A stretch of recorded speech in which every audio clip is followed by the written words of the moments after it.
বন্দরের শেড থেকে ৬ কোটি টাকার পণ্য আত্মসাতের অভিযোগে কর্মকর্তা সহ ১৮ জনের নামে মামলা করেছে কাস্টমস। এই মুহূর্তে বন্দরে আছেন সহকর্মী আজিজুল হক, সরাসরি যাচ্ছে তার কাছে। মিথ্যা ঘোষণা দিয়ে ভারত থেকে আমদানি করা পণ্য বেনাপোল বন্দর থেকে পাচারের সহযোগিতা করে কাস্টমস। এ ধরনের অভিযোগ আগে বেশ শোনা গিয়ে বর্তমানে কিন্তু একই অভিযোগ বেড়েছে বন্দর কর্তৃপক্ষের বিরুদ্ধে।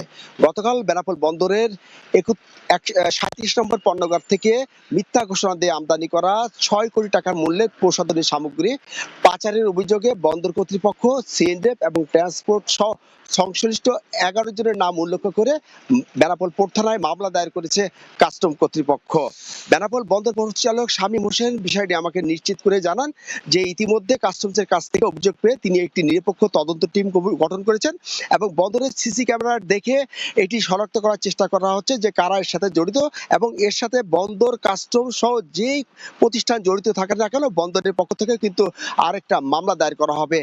কাস্টমসের তথ্য মতে গত 12ই মার্চ ভারত থেকে সাপা ইম্পেক্স বেকিং পাউডার ঘোষণা দিয়ে ভারত থেকে তারা কিন্তু ৬ কোটি টাকা মূল্যের প্রসাধনী পণ্য আমদানি করে বন্দরের 37 নম্বর পণ্যঘাটে রাখে এবং কাস্টম গোপন সংবাদে সেটি পরে আটক করে এবং আটকের পর বন্দরে থাকে, কিন্তু বন্দরের থেকে পরবর্তীতে এই সমস্ত দামি পণ্য সরিয়ে কিন্তু কম দামি পণ্য রাখে একটি চক্র। পরে কাস্টম কর্তৃপক্ষ তাদের নামে মামলা দায়ের করে। তো এই ছিল বেনাপোল বন্দর থেকে আমার কাছে সর্বশেষ। সরাসরি ছিলাম বেনাপোল স্থলবন্দরে।